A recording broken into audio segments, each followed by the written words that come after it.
Hey guys, and welcome back to the Imagination Station podcast. It's your host, DJ, and today I'm going to be talking about or addressing some of the common issues brought up in my DMs a lot, things that a lot of people have problems with when it comes to daydreaming, like how to lessen and how to stop, and also what makes daydreaming immersive or maladaptive, because I don't think I've ever gotten into that before.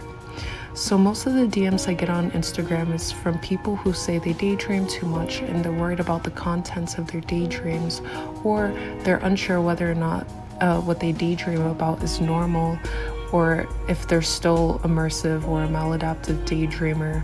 And then they tell me what they daydream about and be like, does this make me a maladaptive daydreamer? So I'm going to be talking about some of those things. So I'm going to talk about what qualifies as maladaptive or immersive daydreaming, and when you should start to be concerned about the state of your daydreaming, because a lot of people are worried about their well-being or the purity of what they daydream about, and when they think it's too much. I feel like everybody is usually has their own line of what's good or bad and what crosses that line, but some people need that third opinion, so that's what this is going to be for.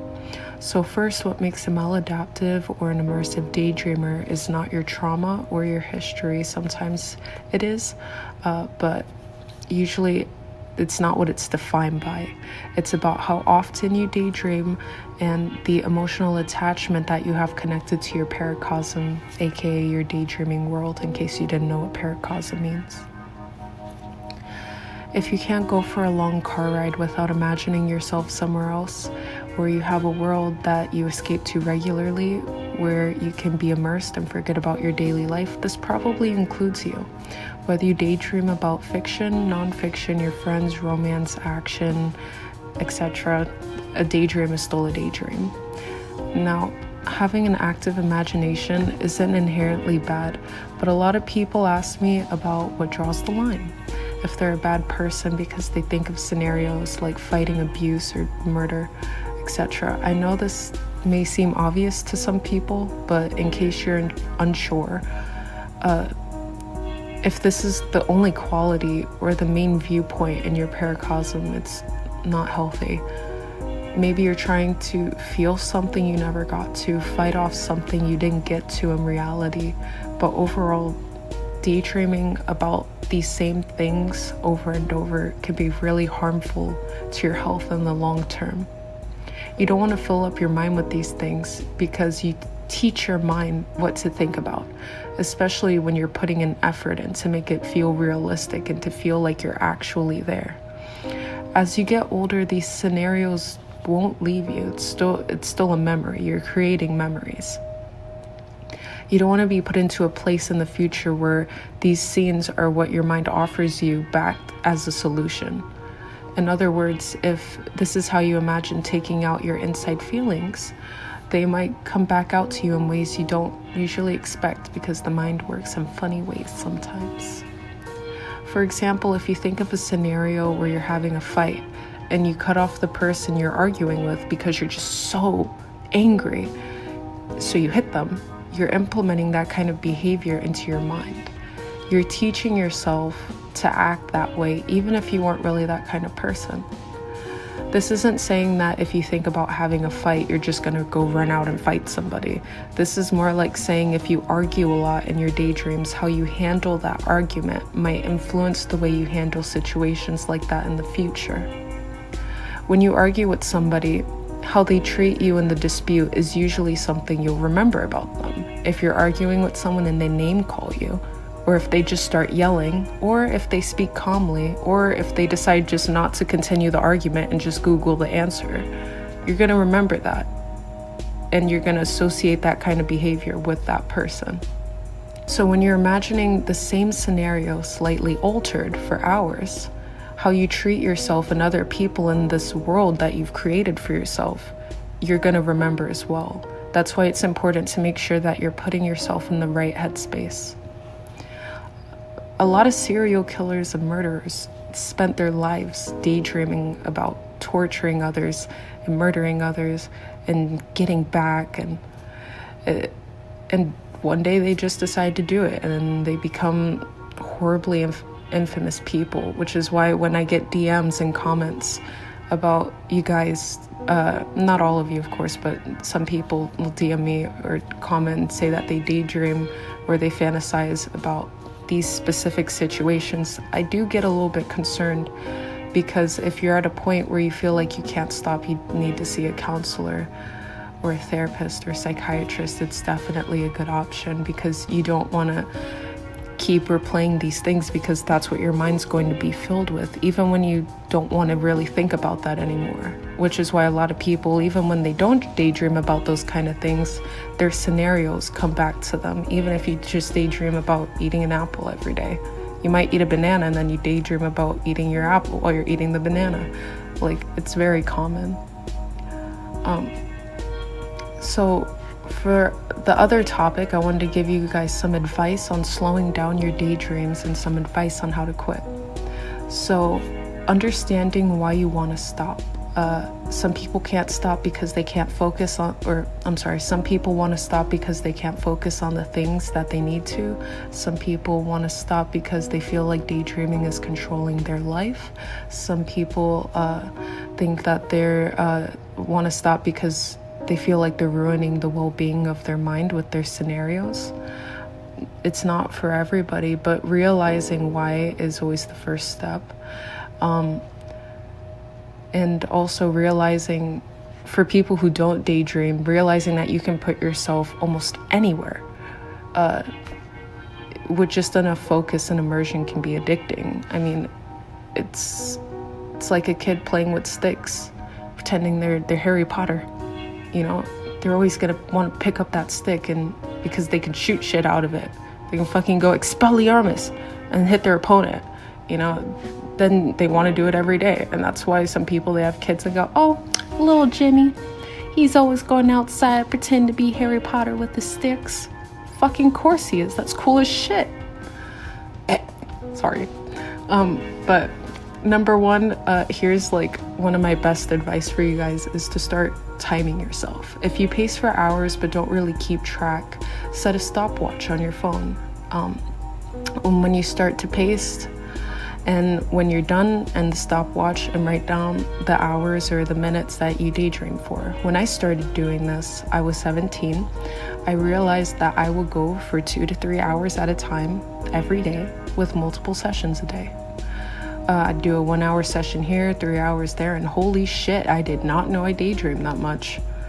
Not to even mention all the little daydreams I would have while doing chores or going for a short walk, etc.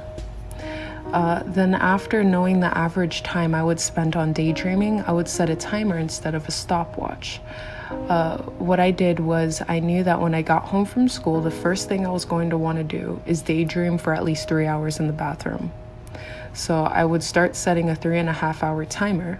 It didn't really matter if I daydreamed over it. Like, I would go a lot of days where I daydreamed for 4 hours anyways, even though my watch already popped off. It was just a good way to remind myself how long I was going for, because just looking at the clock really didn't process in my head. So I started setting a 3.5 hour timer. It didn't really matter if I daydreamed over that time at first, because some days I'd need those extra minutes. So slowly I got more comfortable with taking it down a notch. And I think all it really takes is a little time and effort. Like working out, you kind of just have to do it. So when my timer would interrupt whatever song I was listening to at whatever part of my daydream, I would just walk out of the bathroom, close the door, and just let the dream go, and turn on YouTube and watch PewDiePie. Because I knew that if I daydreamed for like 2 more minutes, I was gonna want to stay for the next 30. Number 2, associate a specific place with your dreams. If you're used to daydreaming doing whatever, wherever, you should try to cut yourself off and wait till you're in your room or on your bed or somewhere where you feel more comfy, where you don't have to use half of your brain to think of a scenario and the rest to do whatever you're supposed to be doing. If you daydream a lot at school, at your desk, listening to your teacher is just going to be second nature to you. You're going to be the kid who's always zoned out in class, which if you already are, join the club. That's why I had to drop out and get my GED. I'd just be roasting myself on this shit. Okay. This is honestly one of the oldest tricks in the book, though. It's like when you walk into a bathroom and you suddenly get the urge to pee, even though you didn't feel like you needed to 5 minutes ago. If you daydream while washing the dishes, every time you wash the dishes, you're going to have that association of daydreaming when you do the dishes again. It's the same with almost everything. It's how we learn things. It's how our brain functions. So lastly, let's talk about immersive versus maladaptive daydreaming. They go almost hand in hand. Here's a couple paragraphs from an article on aminoapps.com. I'll leave the link in the description. I have some arguments for this definition, but I think that it's pretty accurate in explaining, and I'll explain why I say that after reading through it a bit. So it goes, what is maladaptive daydreaming? Well, I'm pretty sure, as we all know, if we didn't, we probably wouldn't be on this amino to begin with. Maladaptive daydreaming, aka MAD, is an intense, immersive, and detailed daydreaming that distracts the daydreamer from their daily life. Say that 5 times fast.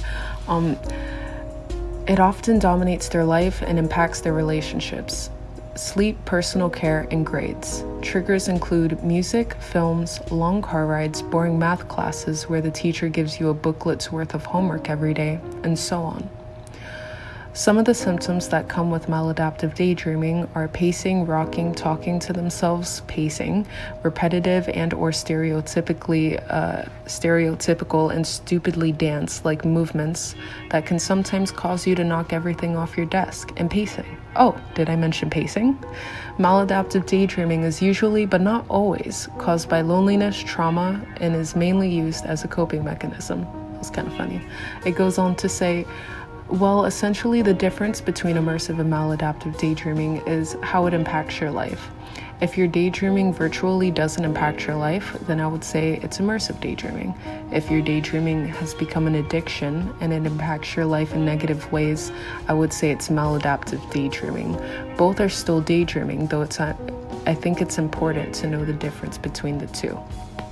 So like I said, if you wanted to keep reading that's more close to the end of it, but I'll still leave the link in the description. But this is basically the main difference. The only thing I would really change about this article is the way it's written. It almost sounds like they're trying to say if you rock, pace, or dance. It's a clear differentiator between the two. You can still daydream immersively and dance around like an idiot like me and accidentally knock things off your desk without it being considered maladaptive. As long as the content of your daydreaming isn't harmful to your health and it's not addictive or stopping you from living your life, I'd say you're good. Another disclaimer, I ain't no psychiatrist, so if you're feeling like you should seek some professional help, even a little bit, it could totally be a part of your mind telling you to get help, and you should listen to that. I know this sort of thing can be scary to a lot of people because they don't want to be perceived as mentally unstable or crazy, but as someone who's had to receive therapy basically their whole life, I'd take your chances because it can be very beneficial to you. I think honestly everybody should try therapy at some point because it's a great way to rant to somebody about all the little things you don't usually get to say to your friends or family. And you can say it all without judgment. Just for reference, in the foster care system, if you legally don't have parents or aren't allowed to contact them, you have to have mandatory therapy 2 times a week until you become an adult.